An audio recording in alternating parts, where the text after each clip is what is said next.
नमस्कार साथियों, स्वागत है आपका। देखिए, यूपी पीसीएस की तैयारी करने वाले बच्चों के लिए एक न्यूज है जो कि यूपी पीसीएस का पेपर है। उनका कब है पेपर? उनका पेपर है 17 मार्च 2024, जो कि इसी मार्च में होना है और जल्द ही उसकी एडमिट कार्ड आने वाले हैं। एडमिट कार्ड कब आएंगे उसके, वो इसी हफ्ते जारी कर दिए जाएंगे। लेकिन इसमें एक बहुत ही बड़ी बात है, वो हम देखते हैं क्या है। तो देखिए, इसके पद आपको पता होंगे कि इसके कुल पद कितने हैं, 220। अब 220 पदों के लिए कुल आवेदन कितने हैं? तो वो कुल आवेदन है 5,74,338। अब देखिए, ये कितने ज्यादा आवेदन है और पद है 220 मात्र।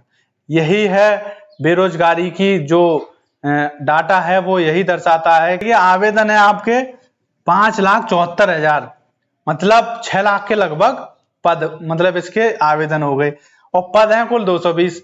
तो इससे आप देख सकते हैं कि बेरोजगारी कितनी चरम पे है।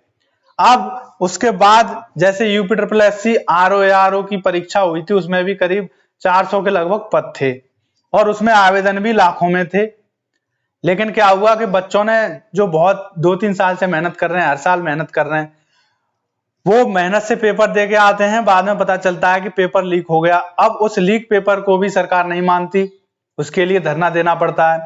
अब धरना जब सफल हो जाए तो उसकी दोबारा बच्चे तैयारी करेंगे। कम से कम 1-2 साल तो उसी भर्ती को आने में लग जाती है। उसके बाद 1-2 साल दोबारा पेपर होता है, उसको लग जाती है, फिर उसके बाद रिजल्ट आएगा। तो एक भर्ती पूरे होने में कम से कम 5 साल लग जाती हैं। तो ये तो वो है, एक तो बेरोजगारी इतनी बढ़ती जा रही है, ऊपर से ये सरकार का एग्जाम दिलाने का रवैया कि जिसमें नकल माफिया इस पेपर को आउट कर देते हैं। जो कि बच्चे मेहनत से नौकरी लेना चाह रहे हैं, इतना टफ कंपटीशन दे रहे हैं, उसके बावजूद वो कंपटीशन को नहीं दे पा रहे, एक जॉब तक नहीं ले पा रहे। अब यूपी पीसीएस का पेपर 17 मार्च को है। अब सरकार की क्या तैयारी है? क्या ये गारंटी है कि ये पेपर भी आउट नहीं होगा? क्या पता ये पेपर भी आउट हो जाए। 2-3 साल से बच्चे मेहनत कर रहे हैं, वो इसी आशा में किसी का लास्ट अटेम्प्ट होगा तो वो पेपर को दें। उनके मन में अगर ये ख्याल आ गया कि पेपर आउट हो सकता है, तो कहीं ना कहीं उनकी तैयारी जो 100% है देने की भावना, उस पर असर पड़ेगा, जिससे कि उनका पेपर ठीक नहीं होगा। अब अगर ये पेपर भी आउट हो गया तो सरकार नहीं मानेगी आउट हो गया।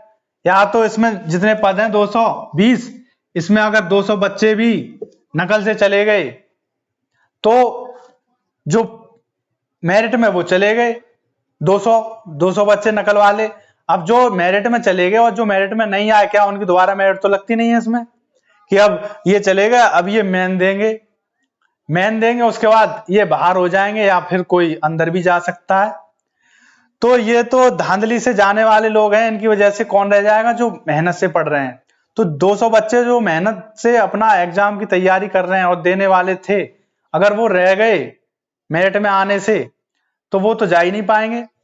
अब इन बच्चों को रोकने के लिए, जो नकल माफिया हैं, इनको रोकने के लिए सरकार के क्या इंतजाम है? ये पेपर देने से पहले इंतजाम होने चाहिए, बाद में नहीं। जितनी भी जांच कमेटी हैं, उनको देखना चाहिए कि पेपर देने से पहले, कम से कम 1 महीने पहले ही उनको जांच शुरू कर देनी चाहिए। और हर एग्जाम सेंटर पे पेपर बनने से लेकर और पेपर बटने तक, जमा होने तक, जब तक कि उसकी आंसर की ना आ जाए, जब तक कि उसका रिजल्ट ना आ जाए, तब तक जो जांच समितियां हैं वो इस देख रेख में लगनी चाहिए।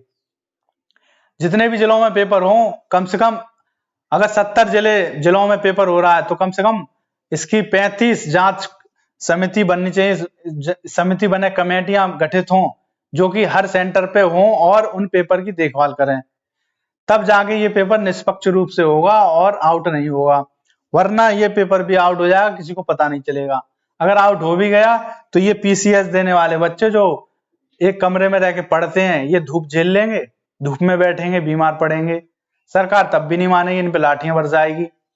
तो इसीलिए सरकार को ये भर्ती होने से पहले ही ऐसे काम करने चाहिए जिससे कि ना तो आंदोलन करना पड़े किसी बच्चे को और ना ही सरकार को दोबारा से पेपर कराने में अपना धन व्यर्थ खर्च करना पड़े।